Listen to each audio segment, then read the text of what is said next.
Shalom, selamat pagi. Selamat bertemu kembali dalam program kita membaca Alkitab setiap hari. Pagi hari ini kita masuk dalam episode 21 September.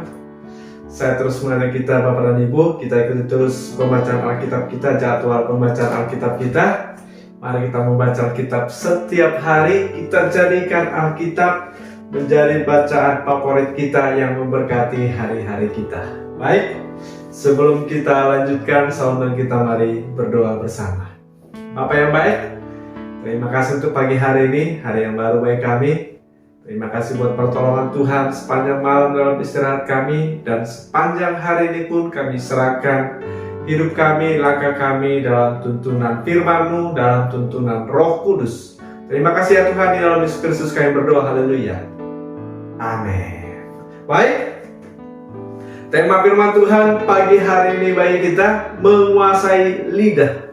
Menguasai lidah. Saya bacakan dari Yakobus pasal yang ketiga ayatnya yang ke-8. Tetapi tidak seorang pun berkuasa menjinakkan lidah. Ia adalah sesuatu yang buas, yang tak terkuasai dan penuh racun yang mematikan. Di dalam kitab Yakobus ini mengajarkan kepada kita bahwa ukuran rohani yang baik adalah orang yang dapat mengendalikan lidah. Di ayat yang kedua dikatakan, sebab kita semua bersalah dalam banyak hal. Barang siapa tidak bersalah dalam perkataannya, ia adalah orang sempurna yang dapat juga mengendalikan seluruh tubuhnya. Jadi ayat ini mengajarkan kepada kita, kalau kita bisa menguasai lidah, maka kita juga bisa mengendalikan seluruh tubuh kita. Walau lidah kita ini kecil, yang diibaratkan kemudi yang bisa mengendalikan kapal yang besar. Demikianlah lidah kita ini bisa mengendalikan seluruh tubuh kita.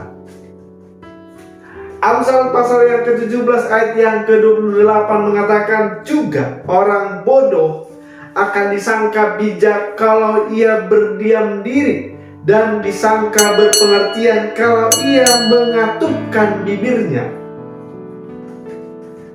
Ini banyak keuntungan ketika kita bisa menguasai lidah. Bahkan orang bodoh pun, Amsal mengatakan, akan dikira bijak. Orang bodoh pun akan disangka orang yang berpengertian kalau dia bisa mengatupkan bibirnya, kalau dia bisa menguasai lidahnya. Tetapi terkadang saudara, kita tidak bisa menahan lidah ini untuk berbicara. Sebetulnya ketika kita bisa menguasai lidah ini, kita bisa memuliakan Tuhan. Orang yang bisa menguasai lidah, orang yang berhasil menguasai lidah adalah orang yang berhasil menguasai seluruh tubuhnya. Lidah yang tak terkendali bisa menimbulkan masalah serius. Ayat yang ke-6 dikatakan, ia merupakan suatu dunia kejahatan. Bayangkan saudara, dunia kejahatan. Ayat yang ke-5 dikatakan, lidah pun adalah api. Ia dapat membakar hutan yang besar. Lidah yang tak terkendali ini bisa menimbulkan masalah yang besar. Ayat yang ke-8 dikatakan, ia adalah suatu yang buas. Binatang yang buas pun bisa dikendalikan, bisa dilatih supaya dia terkendali. Tetapi tidaklah demikian dengan lidah. Bahkan lidah dikatakan racun yang mematikan. Tetapi sebaliknya, lidah yang terkendali, ayat yang ke-9 dikatakan bahwa lidah kita bisa kita pakai untuk memuji Tuhan. Bisa kita pakai untuk memuliakan Bapa kita. Nah, inilah saudaraku, berkat menguasai lidah, kita bisa memberkati orang. Bagaimana kita bisa menguasai lidah? Di ayat yang ke-12 ini, di Yakobus pasal yang ketiga ini dikatakan, saudara-saudaraku, adakah pohon ara dapat menghasilkan buah zaitun? Dan adakah pokok anggur dapat menghasilkan buah ara? Demikian juga mata air asin tidak dapat mengeluarkan air tawar. Menguasai lidah itu tergantung dari pengendalinya, yaitu hati kita. Hati yang asin, atau mata air yang asin tidak mungkin bisa mengeluarkan air yang tawar. Hati yang sakit, hati yang terluka, tidak mungkin dia bisa mengeluarkan kata-kata yang memberkati, tetapi adalah kata-kata yang melukai, kata-kata yang menyakiti. Matius 15 ayat 18 mengatakan, tetapi apa yang keluar dari mulut berasal dari hati, itulah yang menajiskan orang. Dikatakan Matius, saudara. Tidak seorang pun berkuasa menjinakkan lidah kalau hatinya bermasalah. Tidak seorang pun bisa menjinakkan lidah kalau hatinya sedang terluka. Dalam renungan kita pagi hari ini mengajarkan kita bagaimana kita bisa mengetahui hati yang sedang terluka itu, yaitu dari bicaranya, dari kata-katanya, dari status media sosialnya. Kita bisa tahu bahwa hatinya sedang terluka. Maka Amsal mengatakan, Amsal 4 ayat yang ke-23, jagalah hatimu dengan segala kewaspadaan, karena dari situlah terpancar kehidupan. Karena dari situlah terpancar kehidupan.